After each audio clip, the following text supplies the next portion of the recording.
My husband told me, if you can't trust me spending every weekend with my ex-wife, maybe we shouldn't be together. I looked him straight in the eye and said, "You're absolutely right." The very next morning, I signed the transfer papers to London I'd been turning down for him. When he texted, "What are you doing this weekend?"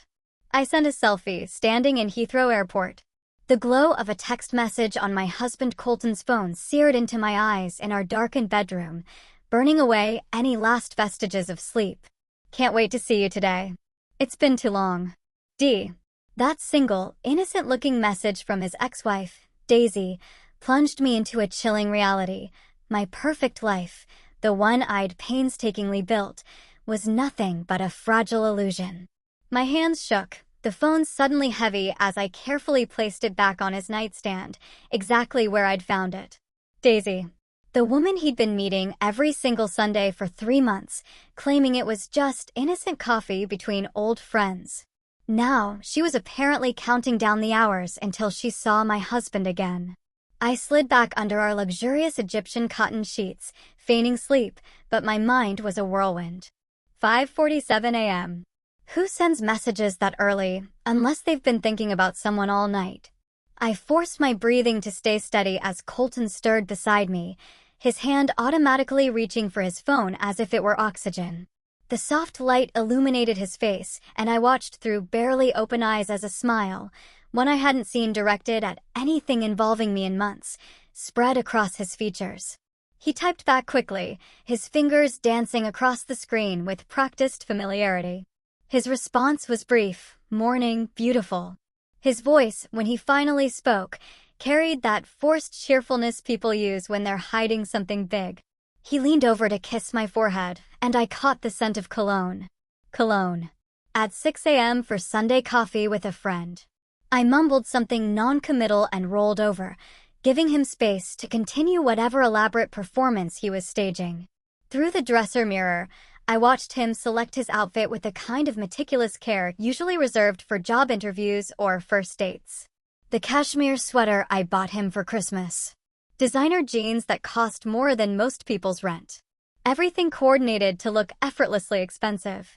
This was our Sunday routine now. 3 months. That's how long it had been since Daisy Morrison announced her return to London. Via a carefully casual text Colton had shown me like it was completely harmless. "My ex-wife is back in town. Might grab coffee to catch up." Such simple words for something that would systematically dismantle our marriage, one weekend at a time. I remembered that first Sunday so clearly. He dressed normally then, weekend casual, 5 minutes to get ready, barely a glance in the mirror. He'd returned 2 hours later, buzzing with stories about Daisy's photography career in New York, her struggles readjusting to London, how she needed guidance navigating the competitive art world. I'd listened, organizing our bookshelf, noting the animation in his voice, the way his eyes lit up discussing her creative vision. "Maybe we should have her over for dinner?" I'd suggested, testing the waters. I'd love to meet her properly. My suggestion landed like a stone in still water.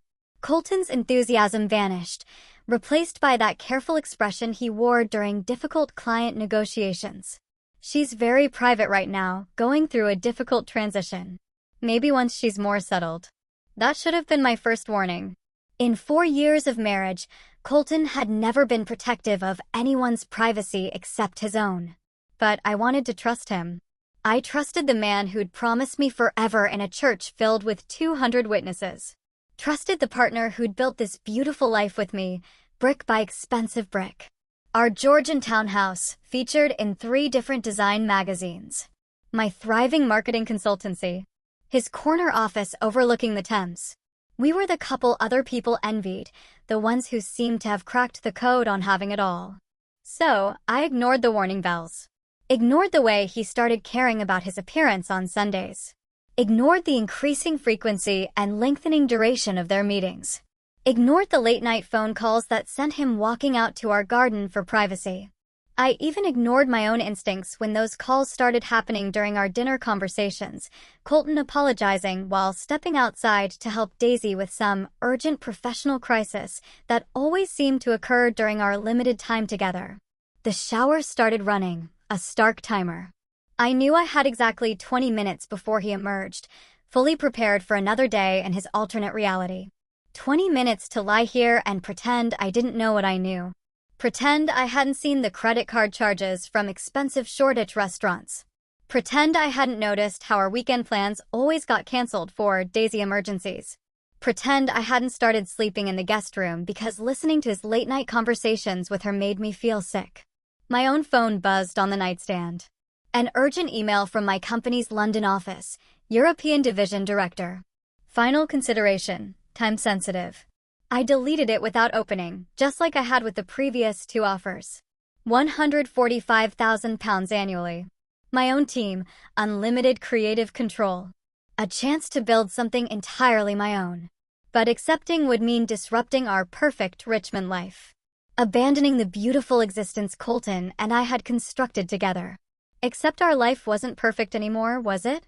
It was a carefully maintained illusion, like a movie set that looks real from the front but is nothing but scaffolding and paint when viewed from behind. The water stopped running. I heard him humming something while he toweled off. Humming. While preparing for his weekly betrayal. The sound made my chest tight with a combination of fury and heartbreak that was becoming too familiar. I forced myself out of bed and down to our kitchen, needing the ritual of making coffee to ground me in something real. Morning light streamed through our custom Italian curtains, hitting the marble countertops we'd spent months selecting. Everything in this room spoke of partnership, of shared decisions and combined dreams. The espresso machine we bought in Tuscany. The dining table where we'd hosted dozens of dinner parties. The kitchen island where we'd planned vacations and discussed 5-year goals and imagined the children we'd eventually have. All of it felt like evidence of a crime now. Proof of what I was losing to a woman who wore vintage band t-shirts and made artistic poverty look effortlessly chic. Colton appeared in the doorway, freshly showered and perfectly groomed. He was wearing that cologne again, the expensive one he claimed was a gift from a client, but which I'd never seen him wear for any client meeting. His hair was styled with the kind of careful precision usually reserved for board presentations or photo shoots. "Coffee smells amazing," he said, kissing my cheek with lips that tasted like the mouthwash he used before important meetings. "You're up early for a Sunday." I wanted to ask him about the text. Wanted to demand explanations for the morning routine that was becoming increasingly elaborate. Wanted to know why his ex-wife was counting down hours until she saw him. Instead, I handed him his coffee in the mug I bought him last Christmas, the one that said "World's Best Husband" in elegant script. The irony wasn't lost on either of us. "Another crisis with Daisy?" I asked, keeping my voice carefully neutral. He nodded, already checking his phone again. "Gallery politics. You know how complicated the art world can be." I didn't, actually. Neither did he, as far as I knew, until 3 months ago when he apparently became an expert in creative industry navigation. But I nodded anyway, playing my role in whatever script we were both pretending to follow. He left 20 minutes later with a kiss that felt like an apology and a promise to be back by dinner. I watched from our front window as he walked to his car, noting the spring in his step that used to be reserved for our date nights. The car disappeared around the corner, carrying my husband toward whatever fantasy he'd constructed with the woman who used to share his name. I was still standing at the window when my phone buzzed again. Another email from London. This time, I didn't delete it immediately. Instead, I stared at the subject line and wondered what would happen if I finally said yes to the life that had been waiting for me while I'd been busy trying to save the one that was already over. 2 weeks crawled by before I noticed the changes in Colton's Sunday preparations. It started with the cologne again. Not his usual weekday scent, but something deeper, more expensive. The kind he wore on our first anniversary dinner at that Mayfair restaurant where we couldn't afford the wine but ordered it anyway. I was organizing our walk-in closet when I spotted the Hermes shirt missing from its usual place, the navy one with a subtle pattern that I'd spent 3 weeks' worth of grocery money on for our anniversary. It was Tuesday, and Colton was at the office in his standard corporate uniform, which meant that shirt went somewhere else entirely. Sunday morning confirmed my suspicion. He emerged from our bathroom wearing it, paired with dark jeans that probably cost more than our monthly electric bill. The casual elegance of someone dressing to impress while pretending not to care. Nice shirt, I commented, folding his weekend clothes into neat piles. Special occasion? He paused on his watch clasp. Just coffee with Daisy. You know how image-conscious the art world can be, right? Because, obviously, his ex-wife's professional network required him to dress like he was attending a gallery opening rather than grabbing a quick coffee. I watched him spend 25 minutes on his hair, using products I'd never seen him touch before. When he caught me observing his reflection in the bathroom mirror, he offered a sheepish grin. Important networking, he explained, as if styling his hair like a magazine model was standard procedure for maintaining professional relationships. Must be some important networking, I said, attempting lightness while something cold settled in my stomach. All this preparation for Daisy. The transformation was immediate. His face hardened, shoulders squaring like he was preparing for battle. Don't be ridiculous, Paige. Adults can be friends with their exes without it meaning anything. The word ridiculous hit me wrong. For years of marriage, and he'd never called my concerns ridiculous before. Misguided, maybe. Overthinking, certainly. But never ridiculous, like I was some jealous teenager imagining problems that didn't exist. I didn't say it meant anything, I replied carefully. Just noticed you're dressing up more than usual. He softened slightly, but the damage was done. That word hung between us like smoke from a fire we were both pretending not to smell. Monday brought lunch with Sarah, my friend, at our usual cafe in Richmond. I needed someone to tell me I was overthinking, that marriages go through phases, that everything would return to normal once Daisy settled into her London life and stopped requiring my husband's constant guidance. Instead, Sarah delivered a lecture about trust and emotional maturity while picking at her quinoa bowl. You're being insecure, she said, stirring her oat milk latte with the kind of confidence people have when they've never experienced real betrayal. It's actually beautiful that they can maintain a friendship. Shows real emotional evolution. Beautiful. That's the word she chose while I described watching my husband transform into someone I didn't recognize every Sunday morning. But don't you think it's a bit much? Every weekend, 4 hours at a time. Sarah's smile carried that particular condescension reserved for women who think they've figured out the secret to successful relationships. Paige, sweetie, if you can't trust your husband to have coffee with an old friend, maybe the problem isn't him. I left feeling worse than when I arrived, Sarah's words echoing in my head. Maybe I am being insecure. Maybe this is what mature relationships look like. Trusting your partner completely, even when every instinct screamed that something was wrong. Tuesday's business meeting with James, my business partner, provided a different perspective entirely. We'd been partners for 5 years, building our marketing consultancy from nothing. James knew me well enough to read the tension in my shoulders, the distraction in my responses. Everything all right at home? He asked while we reviewed quarterly projections. I found myself describing Colton's Sunday routine, the increasing frequency of meetings, the elaborate preparation for casual coffee dates. James listened without interrupting, his expression growing more serious with each detail. When I finished, he didn't offer reassurance or advice. He just raised his eyebrows in that way I'd learned to interpret over years of working together, the expression he wore when clients described marketing strategies that made no logical sense. Interesting was all he said, but his silence spoke volumes. Later, as we were packing up our laptops, he mentioned almost casually, saw Colton last Sunday, actually. At that new place in Shoreditch, the one with the exposed brick and the 20-pound steaks. My hands froze on my keyboard. Shoreditch? He said they were getting coffee in Richmond. James's expression grew carefully neutral. Maybe they changed plans. He was with a woman, brunette, artistic-looking. They looked like they were on a date. The words hit me like cold water. My husband had lied about where he was meeting his ex-wife, and they were somewhere expensive enough that James remembered it specifically. October arrived with longer Sunday meetings and a new development that made my chest tight with recognition. The phone calls started happening at night, usually around 10 p.m. when we were settling in to watch television or read. Colton's phone would buzz. He'd glance at it, and his entire demeanor would shift. Sorry, it's Daisy. Client emergency. He'd step out to our garden, leaving me alone with the muted television and the sound of his animated conversation drifting through the French doors. I couldn't make out words, but his tone was different during these calls, warmer, more engaged than I'd heard him sound in months. The conversations stretched longer each week. 20 minutes became 30, then 45. I found myself timing them, lying in bed, listening to the rise and fall of his voice while he paced our garden path. He laughed during these calls. Genuine, delighted laughter that made me realize I couldn't remember the last time he'd laughed like that with me.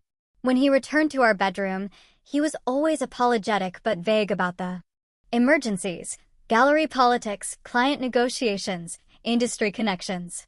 Daisy apparently needed guidance navigating London's competitive art scene, and my husband had somehow become an expert in creative industry management despite never showing interest in art beyond what looked impressive on our walls. What kind of client problems require midnight consultations? I asked one night after he spent an hour outside talking her through some undefined crisis. He slipped back under our covers, phone finally silent. You know how creative types are. Everything's urgent and emotional. She just needs someone who understands the business side, right? Because the woman who built a successful photography career in New York, one of the world's most competitive markets, suddenly needed my husband's guidance handling basic professional situations. The phone never seemed to sleep anymore.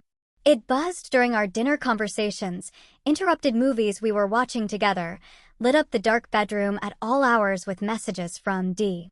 When I asked about the constant contact, Colton explained that Daisy was struggling with the transition back to London, needed emotional support, required advice on everything from apartment hunting to rebuilding her professional network. She's very fragile right now, he said, as if this explained why his ex-wife required more attention than his actual wife. Fragile. The word started appearing frequently in his descriptions of Daisy. Fragile emotional state. Fragile professional situation, fragile adjustment to London life.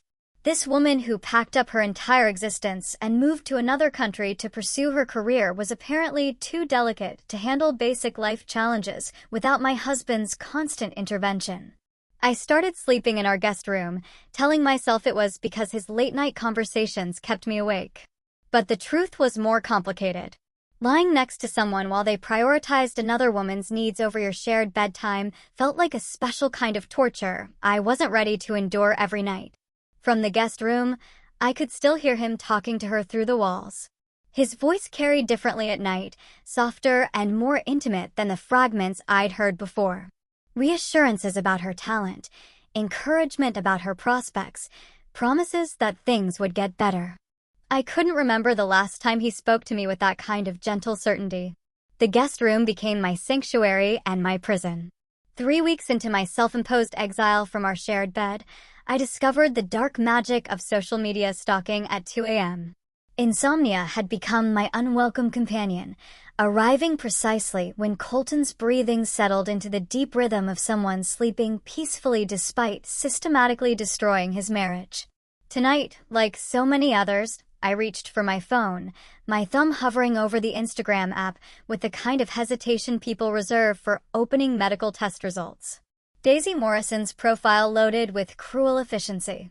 No privacy settings, no barriers between me and the curated glimpse into the life that was consuming my husband's attention.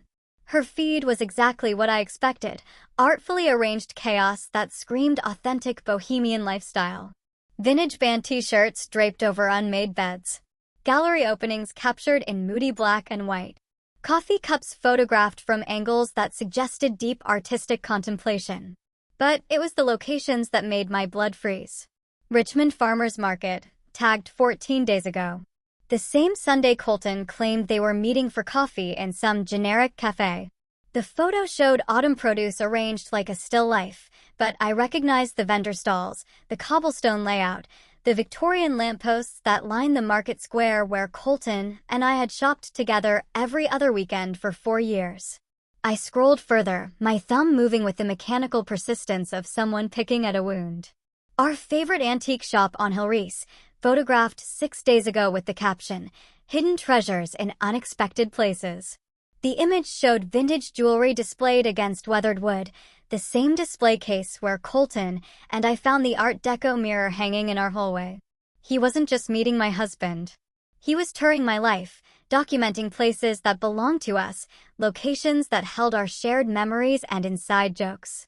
Each photo felt like evidence of territorial conquest, a systematic claiming of spaces I thought were ours alone. The worst part was how beautiful her photography was. Each image composed with professional skill, transforming mundane locations into something that looked worthy of gallery walls. She had an eye for finding poetry in places I'd always considered simply functional. Seeing my life through her artistic lens made me feel ordinary by comparison.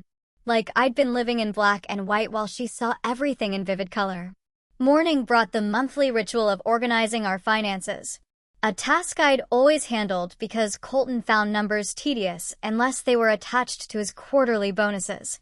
I spread bank statements across our dining room table, cross-referencing receipts with automated charges, looking for the familiar patterns of our predictable life. Instead, I found evidence of someone else's existence threaded through our accounts like foreign DNA. Lou Bernardine in Shoreditch. 180 pounds for dinner on a Sunday when Colton told me they grabbed sandwiches at a local cafe. Saatchi gallery admission for two, purchased the same afternoon he claimed they spent walking through Richmond Park discussing her career prospects. Most damning of all, charges from the Ned's lobby bar in central London, dated last Sunday when he swore they had a quick coffee before he came home early because Daisy was feeling overwhelmed. The numbers don't lie, even when everything else does. I photographed each suspicious charge with my phone, building a digital case file I wasn't sure I wanted to prosecute.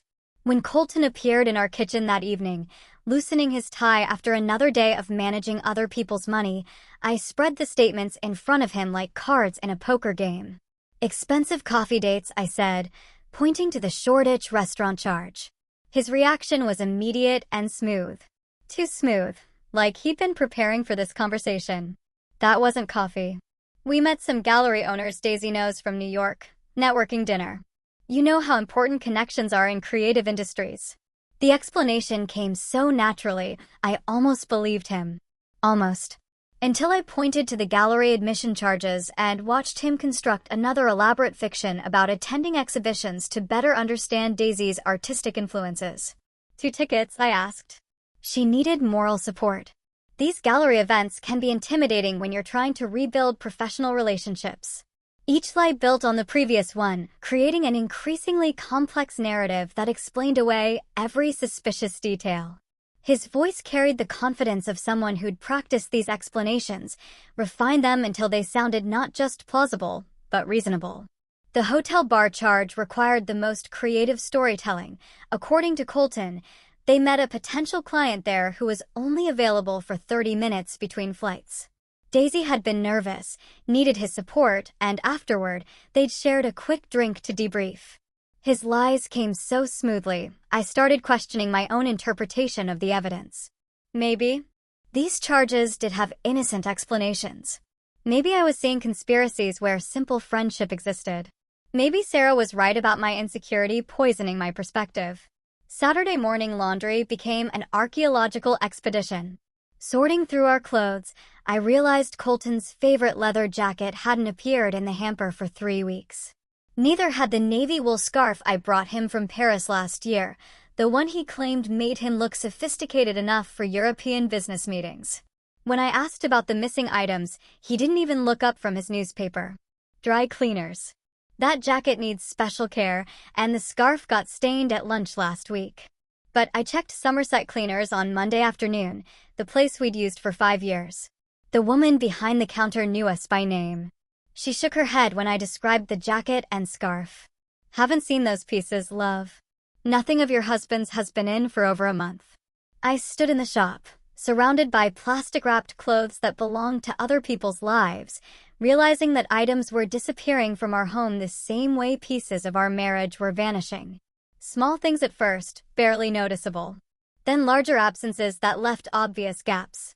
That evening, I started keeping mental inventories of Colton's wardrobe. Not from paranoia, but from a growing need to document the systematic dismantling of our shared life. The expensive watch he wore to last year's company party. The silk tie his mother gave him for his birthday. Each missing piece felt like evidence in a case I was building against my own husband. Wednesday afternoon found me in our front garden, planting tulip bulbs for spring blooms I was no longer sure I'd be around to see. The physical work felt therapeutic, digging into soil, placing bulbs with careful spacing, covering them with earth, and hope that they'd emerge beautiful when the weather turned warm again. Lovely afternoon for gardening. Mrs. Patterson's voice carried over the hedge separating our properties. She was 70-something and had lived in Richmond long enough to know everyone's business without meaning to pry. We chatted about bulb varieties until she mentioned seeing Colton last Sunday. Your husband's got good taste in walking routes. Richmond Park is beautiful this time of year. My hands stilled on the soil. Walking routes. Oh yes. I was coming back from visiting my sister and saw him near the Albert Gate. Lovely day for a romantic stroll. The word romantic hit me like cold water. He was alone? Mrs. Patterson's expression shifted, her friendly demeanor clouding with the realization that she'd stumbled into dangerous territory. Well, no, dear. He was with a woman. Brunette, quite pretty in that artistic way. They were walking hand in hand, looking very much like a couple enjoying the afternoon together. She described Daisy with uncomfortable accuracy. The vintage clothing, the camera hanging around her neck, the way she leaned into Colton while they walked. Every detail matched the woman I'd been studying through Instagram photos. The woman my husband claimed required nothing more than friendly coffee and professional guidance. Mrs. Patterson realized she'd delivered devastating news and quickly changed the subject to her rose bushes. But the damage was done. My neighbor, someone with no agenda beyond pleasant conversation, had provided eyewitness testimony that my husband and his ex-wife were behaving like lovers, not old friends catching up over innocent coffee. I finished planting the tulip bulbs with hands that shook despite the mild afternoon temperature. Dirt accumulated under my fingernails, and I thought about how deep I'd been buried in lies without realizing the soil was covering my head. Each bulb I placed in the ground felt like hope I wasn't sure I still possessed. Faith in futures that might not include the man I married. The sun set over Richmond while I worked, painting our neighborhood in golden light that made everything look beautiful and peaceful. But beauty can be deceptive. I was learning the most picturesque lives can conceal the ugliest truths. And sometimes the evidence of betrayal is as simple as your neighbor mentioning they saw your husband holding hands with another woman in the park where you used to walk together. The tulip bulbs lay buried in our front garden like secrets I'd planted in rich soil, waiting for spring to reveal what I'd known all along. The next few days passed in a strange suspended state where I went through the motions of our life while building a case against it. Work meetings blended together. Client calls became background noise. I smiled at appropriate moments during conversations I wasn't really hearing.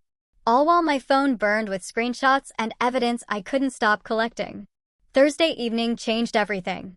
I was reviewing quarterly projections when Daisy's Instagram story notification popped up on my phone. The image loaded with devastating clarity, a gallery opening in Shoreditch.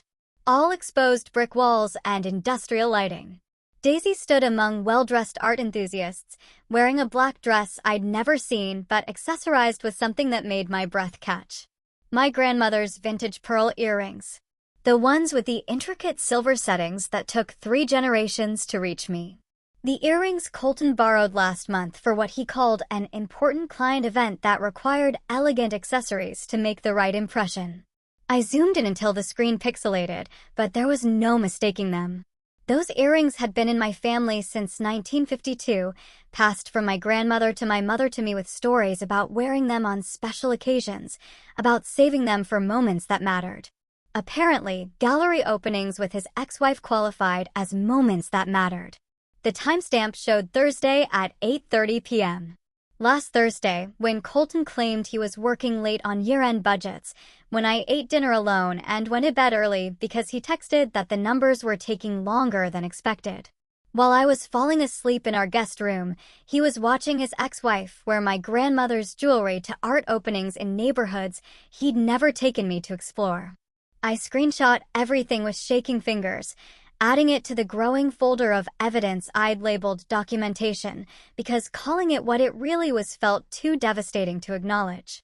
The photo joined bank statements, Instagram posts, and timeline discrepancies in a digital archive of betrayal that grew heavier each day. By Friday morning, the earrings were back in my jewelry box, nestled in their usual velvet compartment like they never left. But touching them felt different now, contaminated by the knowledge of where they'd been, whose skin they'd touched, what moments they'd witnessed that had nothing to do with our marriage. Friday afternoon delivered an unexpected lifeline disguised as a phone call. My boss's voice carried excitement that cut through the fog of domestic surveillance I'd been living in. "Paige, I need you to consider something extraordinary. We're not just talking about a transfer anymore. We want you to launch our entire European division. Your own team, unlimited creative control, complete authority over strategy and implementation." The salary figure made me sit down. £160,000 annually, plus relocation assistance, plus equity options that could triple my earnings within 2 years. It was the kind of opportunity people build entire careers hoping to encounter, handed to me. Precisely when I needed an escape route from the life I'd been desperately trying to save. "I know you've declined before," he continued, "but this role was designed specifically for your skill set. Think about it over the weekend. London's calling, and they want you." For the first time in months, I found myself actually listening instead of automatically searching for reasons to decline. When Colton came home that evening, he was practically glowing from another successful day of supporting Daisy's emotional well-being. I didn't mention the call. The silence felt intentional, powerful. My first real secret in 4 years of marriage built on supposed transparency. He moved through our kitchen, preparing dinner while describing Daisy's latest breakthrough in processing her London transition. His voice carried the animation of someone genuinely invested in another person's success, the kind of enthusiasm he used to reserve for my professional victories. I watched him dice vegetables with practiced efficiency, noting how his face lit up when he talked about her progress, her insights, her growing confidence in navigating London's art scene. When he asked about my day, his attention felt perfunctory, going through the motions of spousal interest while his real emotional investment lay elsewhere. October 15th arrived, gray and bitter, matching the weather to the significance. I was the only one who remembered our 4th wedding anniversary. The date we'd promised each other forever in front of 200 guests who probably assumed we'd figured out something the rest of them hadn't. I woke up alone in the guest room, having spent another night listening to Colton's muffled phone conversations through the walls. No flowers waited on the kitchen counter. No card sat propped against the coffee maker. No acknowledgement that this date held any meaning beyond being another Sunday in his carefully structured routine of emotional infidelity. Colton emerged from our bedroom already dressed for another day with Daisy, wearing the watch I gave him for our 1st anniversary and the cologne that had become synonymous with betrayal. When I mentioned the date while making coffee, he looked genuinely surprised. Not guilty or apologetic, but confused, like I'd referenced some obscure holiday he'd never heard of. "Our anniversary," I said, wondering if he'd remember without prompting. Recognition dawned slowly, followed by that particular expression men wear when they realize they've forgotten something significant. "Of course, I'm sorry. I've been so distracted with work lately. We'll celebrate properly tonight, I promise. Dinner at that place you love." But the damage was done. He was so invested in his fantasy life with his ex-wife that he'd forgotten the actual anniversary of his real marriage, the date we stood before God and everyone we knew, promising to prioritize each other above all else. "Don't worry about it," I said, and meant it more than he realized. "I'm sure Daisy needs you today." He kissed my forehead with lips that felt like obligation before disappearing into his alternate reality. I spent the day alone in our house, surrounded by wedding photos that now looked like evidence of a crime I didn't know was being committed. The albums told a story of 2 people who believed they'd found something permanent, something worth building a life around. Young faces full of hope and certainty. hands clasped like we'd never let go. Eyes that saw futures we were sure we'd share. Looking at those photos now felt like examining artifacts from a civilization that no longer exists. Sunday evening found me dialing James's number while Colton extended his anniversary celebration with Daisy into its 7th hour. We met at an all-night diner in Putney, the kind of place that serves coffee strong enough to fuel difficult conversations and fluorescent lighting that makes everyone look tired and honest. I spread my phone across the Formica table like evidence in a courtroom. Screenshots, bank statements, timelines, even voice memos I'd recorded documenting Colton's explanations for various inconsistencies. James examined each piece with the methodical attention he brought to client presentations, occasionally asking clarifying questions about dates or asking me to explain context I'd become too close to see clearly. Mrs. Patterson saw them holding hands in Richmond Park, I said, showing him notes I'd taken from our gardening conversation. The same Sunday, he claimed they had coffee to discuss her client crisis. James nodded without surprise, like he'd been expecting this evidence to surface eventually. When I finished presenting my case, months of documentation that painted an increasingly clear picture of systematic deception, he looked up from my phone with an expression I recognized from difficult client meetings. "You know what this is, don't you?" he said quietly. I nodded, unable to say the word affair out loud because speaking it would make it real in a way I wasn't sure I was ready to handle. But hearing James confirm my worst fears validated months of intuition I'd been questioning, instincts I'd been told to ignore in the name of trust and emotional maturity. The fluorescent lights hummed overhead while we sat in the kind of silence that follows devastating revelations. Outside, London continued its life while mine transformed into something unrecognizable. Something that would require choices I never imagined having to make. The fluorescent lights in the diner cast harsh shadows across James's face as he slid my phone back across the table. The evidence sat between us like a smoking gun. "What are you going to do?" he asked, his voice carrying the careful neutrality of someone who knows they're standing at the edge of someone else's life-changing decision. I stared at the phone screen, still displaying Daisy's gallery opening photo with my grandmother's earrings glinting under art world lighting. I don't know yet. But that wasn't entirely true. Somewhere in the back of my mind, a plan was already forming. Not revenge, exactly, but something that felt like self-preservation disguised as strategy. The months between October and February passed in a strange blur of parallel lives. I continued going to work, meeting clients, building campaigns that helped other people sell their dreams while mine decomposed in slow motion. Colton continued his Sunday rituals, his late-night phone calls, his elaborate explanations for charges and disappearances and timeline inconsistencies that multiplied like cancer cells. We existed in the same house like polite strangers, sharing space and bills and nothing else that mattered. He stopped apologizing for his absences. I no longer asked for them. I'd stopped pretending to believe whatever story he'd constructed to justify his latest betrayal.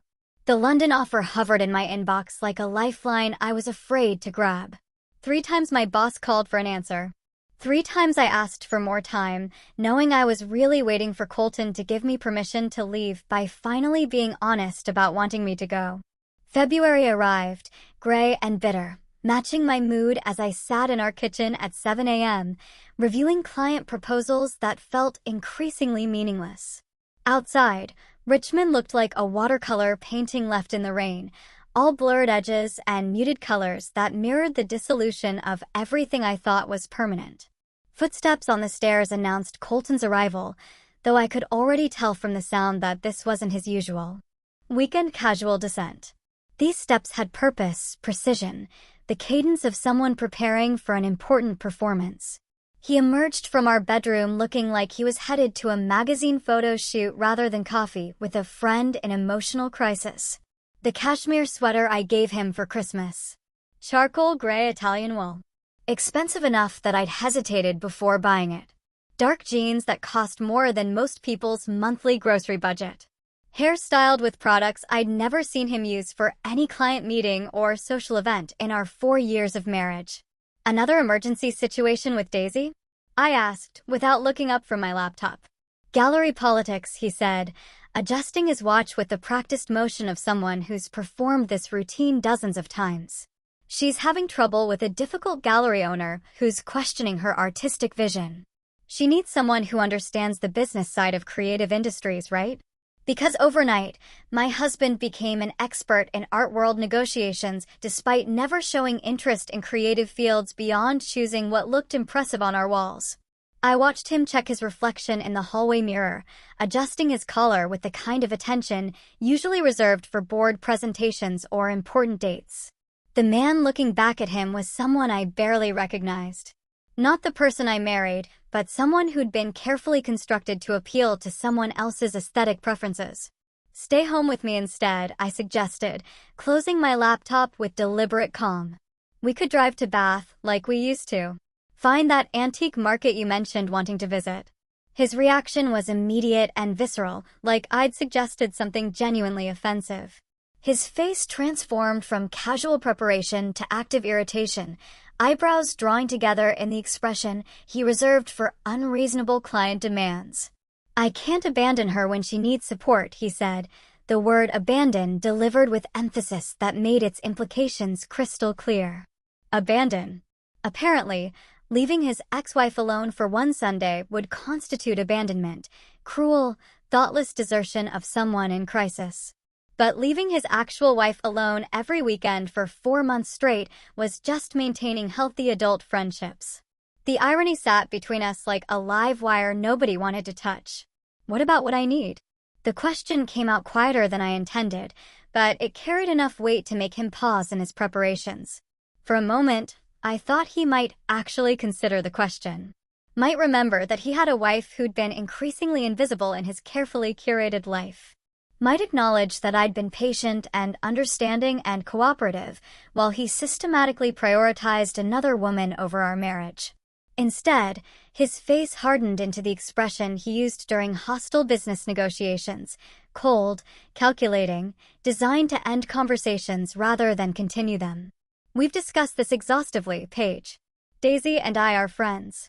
Adults can maintain platonic relationships with their exes without it meaning anything inappropriate. He paused, studying my expression with the analytical precision he brings to financial assessments that determine whether investments are worth pursuing.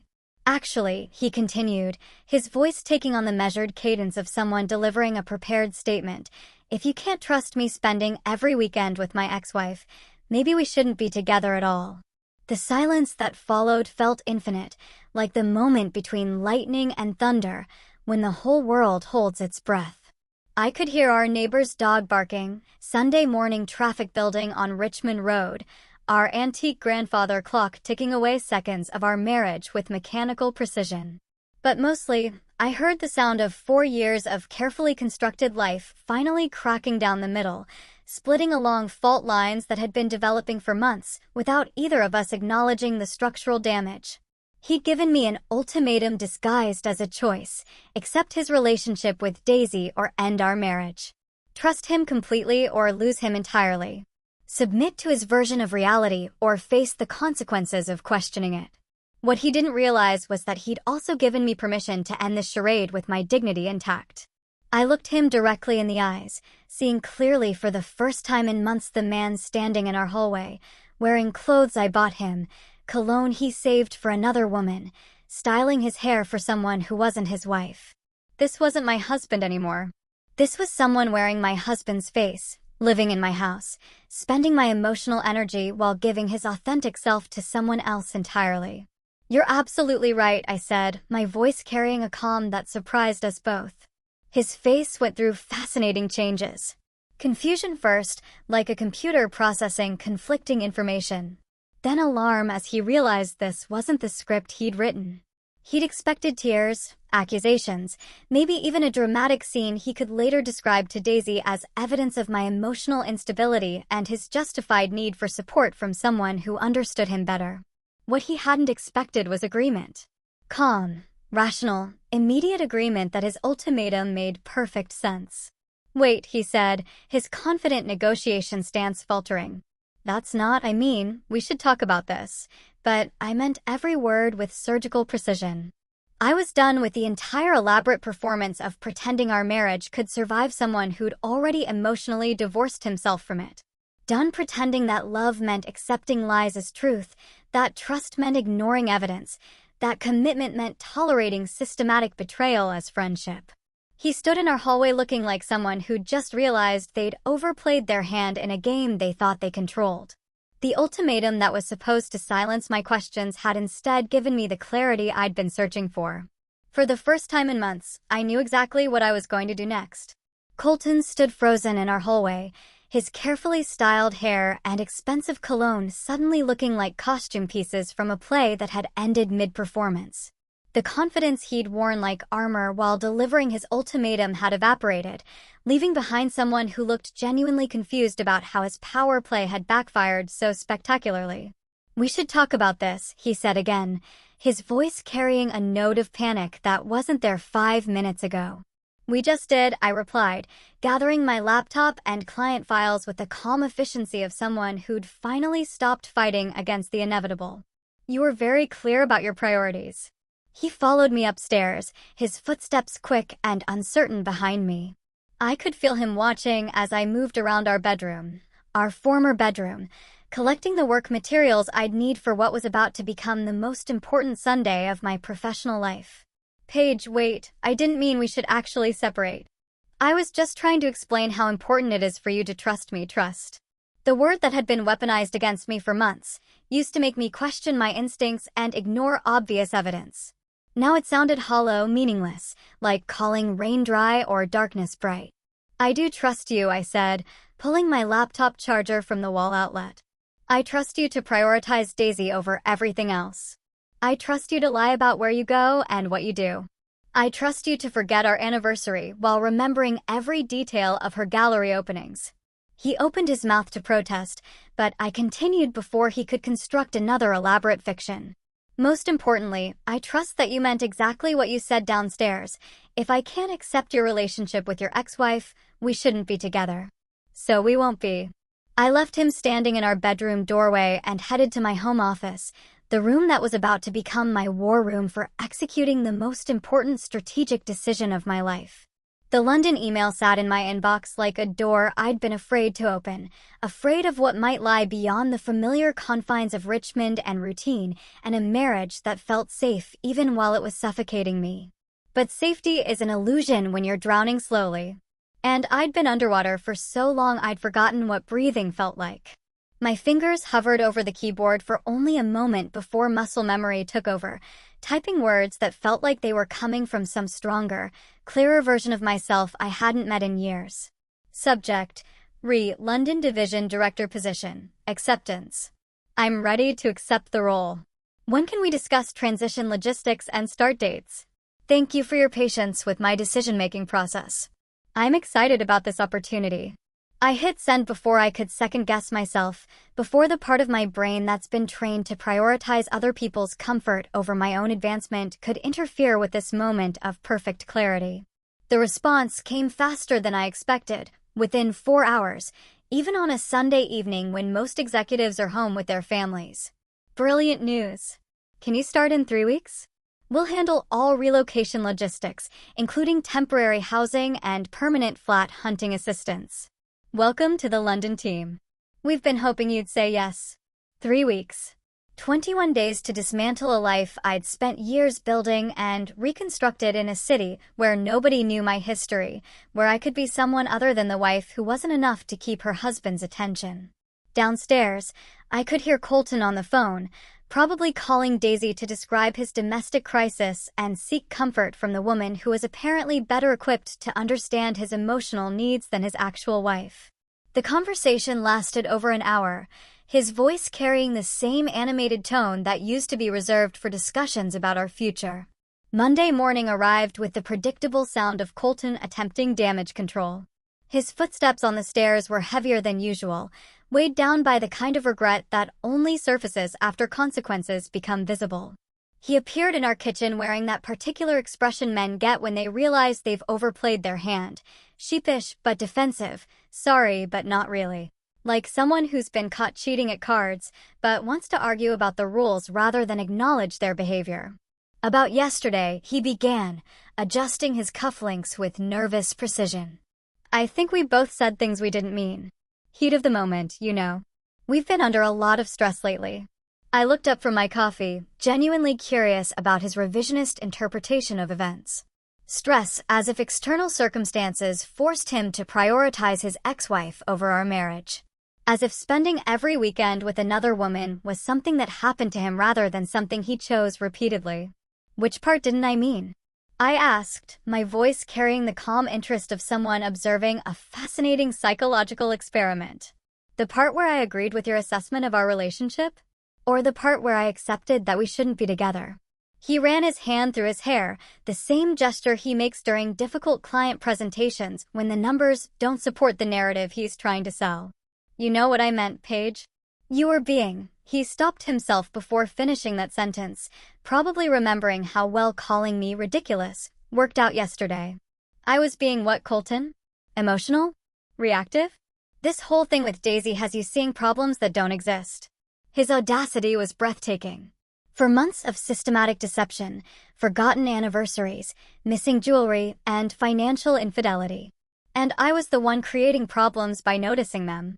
I signed the transfer papers, I said, simply, watching his face process the information like a computer running too many programs simultaneously. The kitchen went completely silent except for our espresso machine's gentle hum and the sound of Colton's carefully constructed world beginning to crumble. What transfer papers? London.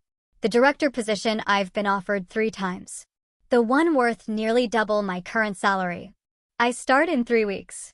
His coffee cup hit the marble counter with a sharp crack, sending brown liquid across the surface in patterns that looked like abstract art.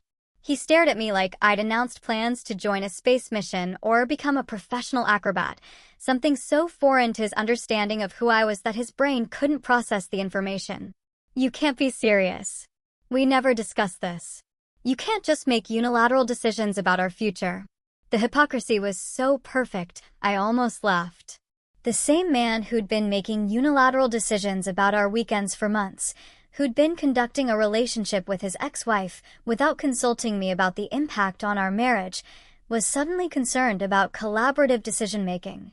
Actually, I replied, wiping up the spilled coffee with paper towels that somehow felt symbolic of cleaning up messes that weren't originally mine. Especially when you've made it clear that our future isn't really a priority. That's not fair.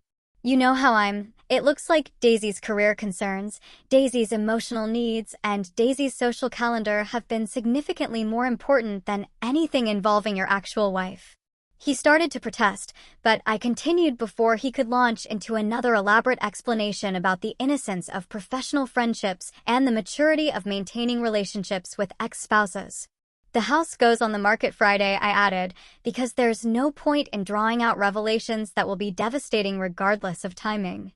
The blood drained from his face so quickly I worried he might actually faint. You can't sell our house. It's our home. It's where we've built our life together. It's my house, I corrected gently, though the gentleness was more for my own peace of mind than his comfort. The mortgage, the deed, the down payment, all in my name alone. I bought it 6 months before we got married, remember? You helped choose the furnishings. The financial reality settled over him like a physical weight. Colton earned well for someone his age, but he'd grown accustomed to our combined lifestyle, the kind of comfortable existence that requires 2 professional incomes to maintain without stress. I can't afford anything comparable on my own, he admitted, his voice small in a way I hadn't heard since his father's business failed during our 2nd year of marriage.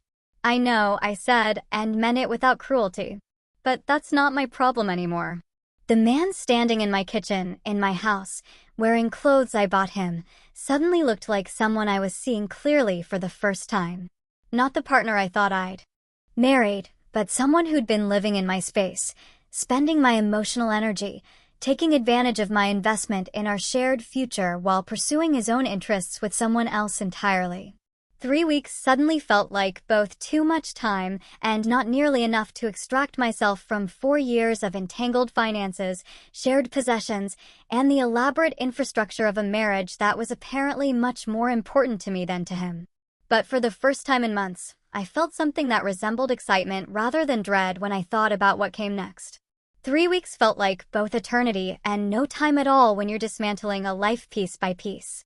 The days blurred into a routine of boxes, legal paperwork, and the strange intimacy of dividing shared possessions with someone who'd become a stranger.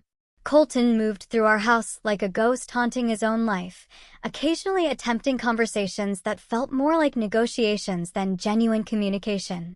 The morning of my departure arrived, gray and drizzling London weather that somehow felt appropriate for endings. I was sealing the last of my boxes when the doorbell rang with the persistence of someone who had news that couldn't wait. It was James, his face etched with an expression I recognized from our most difficult client meetings, the look he wears when he's discovered something significant that no one's going to want to hear. "We need to talk," he said, stepping into my hallway without waiting for an invitation. "Before you leave, there's something you should see."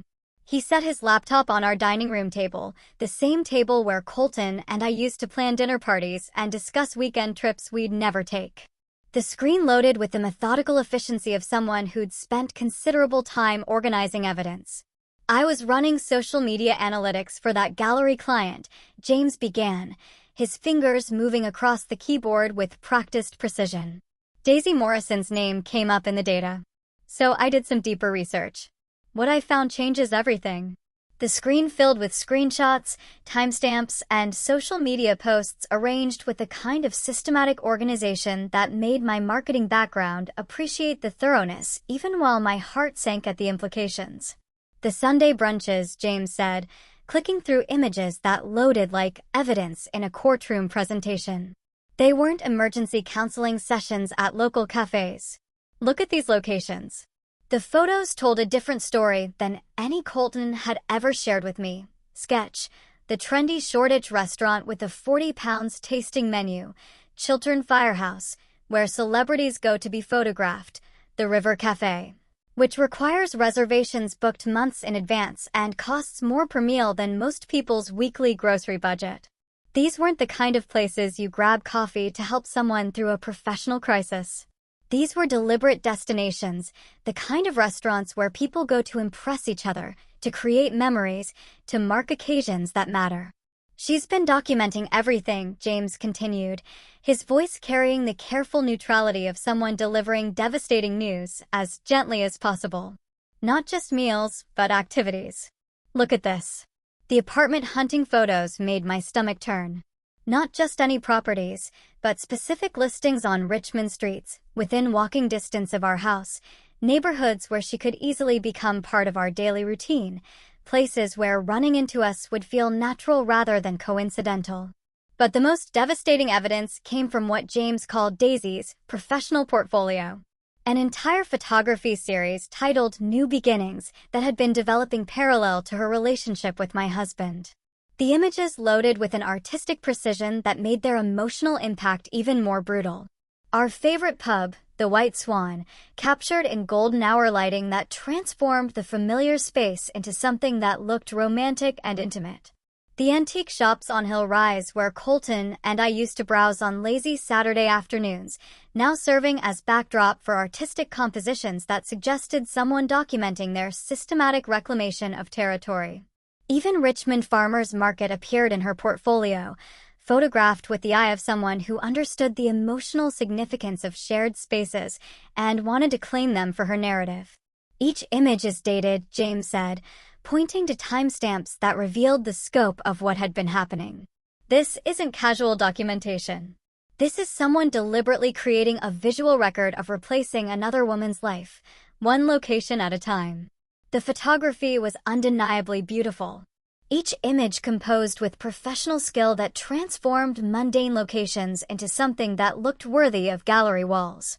But knowing the context made every artistic choice feel like violence. Every carefully framed shot like evidence of calculated invasion.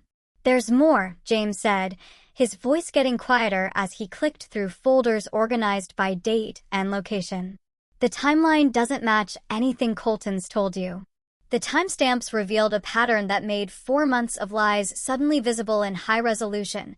Gallery openings they attended together while I worked late on client presentations, believing I was supporting our shared financial goals. Weekend trips to Bath, the same trip I'd suggested for us multiple times, which Colton had dismissed as impractical and expensive.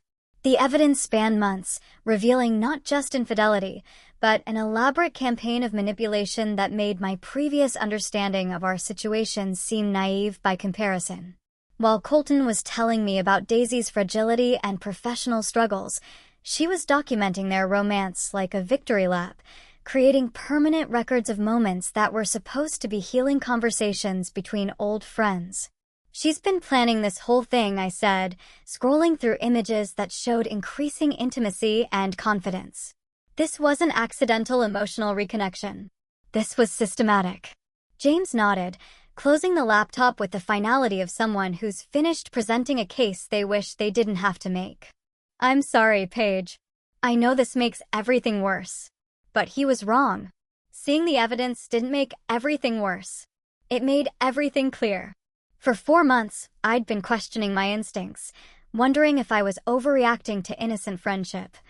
Letting Sarah's lectures about trust and maturity convince me that my concerns were signs of personal inadequacy rather than accurate readings of genuine threats. Now I understood that my instincts weren't just correct, they were conservative. The situation was worse than I'd imagined, more calculated and deliberate than my worst suspicions had suggested. 2 hours later, I was standing in the departure lounge at Heathrow, surrounded by the carefully packed remnants of my Richmond life. The morning's revelations felt like the final pieces of a puzzle I didn't realize I'd been solving, completing a picture that explained not just what happened, but why every attempt to fix our marriage had been doomed from the start. You can't repair something when one person is systematically dismantling it while pretending to help with maintenance. My phone buzzed with a text from Colton. "What are you doing this weekend?" The question carried assumptions that would have been accurate a week ago, that I was sitting in some dreary temporary accommodation, regretting my hasty decision, reconsidering the dramatic step of leaving our life together. That the reality of London would feel overwhelming compared to the comfort of Richmond routine, even if that routine had become poisonous. Instead, I looked around the departure lounge, filled with people heading toward new adventures, new possibilities, new versions of themselves they hadn't met yet. For the first time in months, I felt something that resembled excitement rather than dread when I thought about what came next. I took a selfie against the backdrop of departure boards displaying destinations that sounded like freedom: Paris, Amsterdam, Rome. And at the top of the list, London. My boarding pass was visible in frame, a genuine smile replacing months of forced cheerfulness that had fooled everyone except myself. Starting my new life, I typed, adding the photo before hitting send. The response came immediately. "Wait, you're actually leaving? Come home. We can work this out." But I was already boarding, phone switching to airplane mode. London. My London waited ahead. Behind me, Richmond shrunk to the size of a problem I used to have.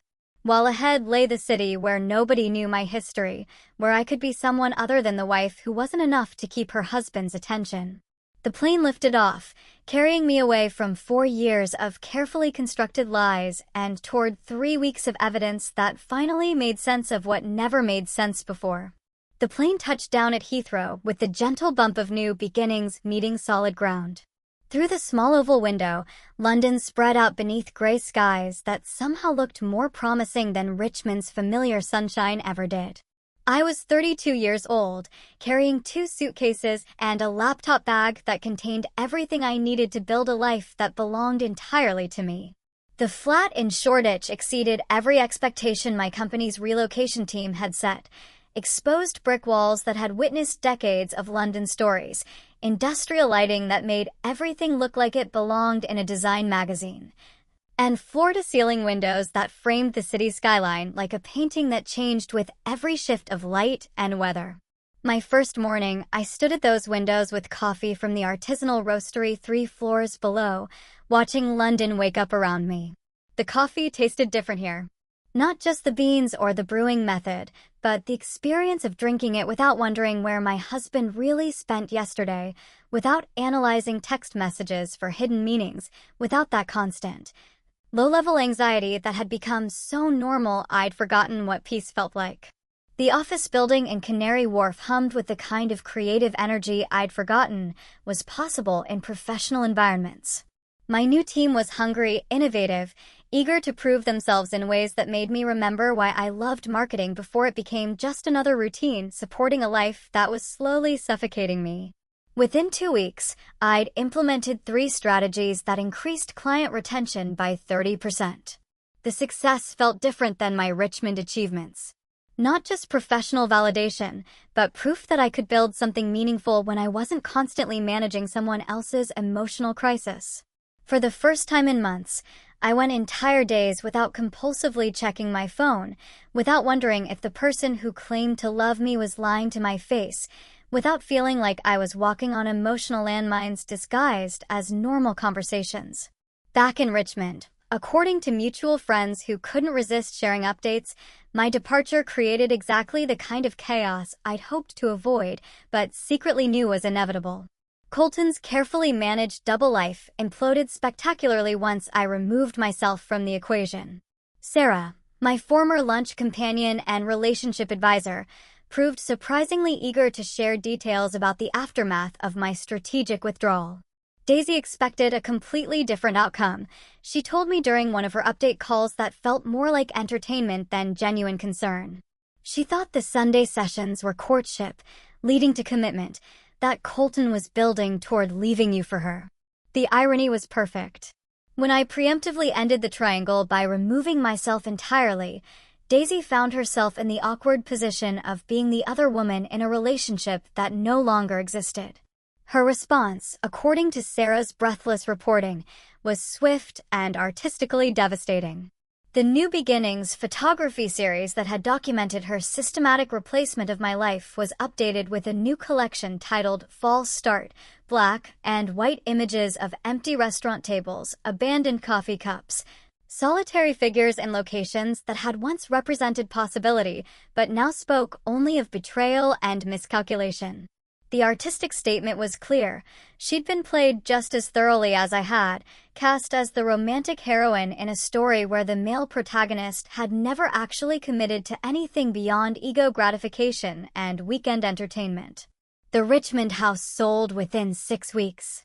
The Georgian townhouse featured in design magazines, purchased by a young couple who probably imagined they'd build the kind of lasting partnership Colton and I had pretended to create. The proceeds, after paying off my mortgage, gave me the kind of financial freedom that made London feel less like escape and more like an investment in my actual future. 6 months into my new life, I received an unexpected message through LinkedIn, a professional platform that felt appropriately neutral for what turned out to be the most important conversation I never knew I needed to have. Daisy Morrison requested a private meeting.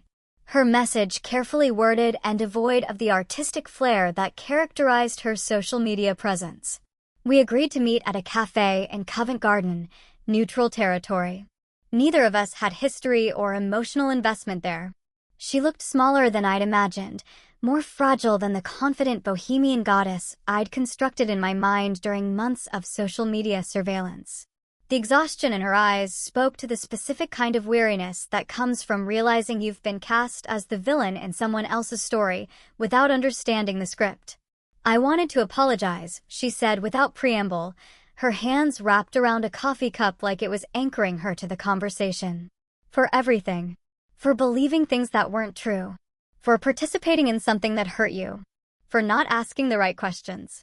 She paused, staring into her cup like it contained answers to questions she was still learning to ask. Colton told me your marriage was essentially over, she continued, her voice getting smaller with each word. That you were just going through the motions until it was convenient to divorce. That you'd grown apart and were staying together for financial reasons. The audacity was breathtaking. But I found myself feeling something unexpected, pity rather than anger. And you believed him? I wanted to, she admitted, with the kind of honesty that only comes after consequences make denial impossible. It made everything easier to justify. The restaurant dates, the photography project, the apartment hunting in your neighborhood. If your marriage was already dead, then I wasn't really destroying anything. The Conversation lasted 2 hours, two women dissecting the elaborate fiction one man had constructed to serve his ego, while keeping both of us invested in competing versions of the same fantasy. Colton had been playing both sides masterfully, painting me as controlling and suspicious to her, while portraying her as needy and fragile to me. "I've been where you were," she said as we prepared to leave. The wife wondering why her husband needs so much friendship from his exes. "It's devastating. And I helped do that to you." As our conversation ended, she delivered the perfect coda to what I was finally comfortable calling my revenge story, though revenge implies more active malice than what actually happened. "He's completely alone now," she said, gathering her vintage leather jacket with movements that suggested someone who's learned to carry disappointment with artistic grace. "The house is gone. He's renting some dreary flat in Clapham, spending weekends watching Netflix instead of curating relationships with women who don't really know him." The irony was so perfect, it felt scripted. Colton, who'd been so desperate for female attention that he'd maintained relationships with both his wife and ex-wife simultaneously, now had neither. The man who'd needed constant validation from multiple sources to feel interesting had discovered what it was like to be genuinely alone with himself. Walking back to my Shoreditch flat through streets lined with galleries and cafes that defined my new life, I realized something profound had shifted in how I understood what happened to us. I wasn't angry anymore. Anger requires ongoing emotional investment in someone else's choices, and I'd redirected that energy toward building something that actually served my interests. Instead, I was grateful. Grateful that Colton was arrogant enough to deliver that ultimatum. Grateful that he underestimated my willingness to call his bluff. Grateful that he freed me from a marriage that was slowly suffocating everything authentic about who I used to be. Sometimes people do the greatest favor of your life by showing you exactly who they are. Colton showed me he was someone who would choose drama over stability, ego gratification over partnership, manipulation over honest communication. And in showing me who he really was, he also revealed who I could become, someone who refuses to accept less than she deserves. Someone who chooses herself when others won't. Someone who finally learned that you can't save a relationship with someone who's already emotionally left. Every morning when I wake up in my warehouse flat, watching London come alive outside my windows, I remember that moment in our Richmond kitchen when everything changed. The moment I stopped fighting for someone who wasn't fighting for us and started fighting for myself instead. I finally chose myself, and it was the best decision I've ever made.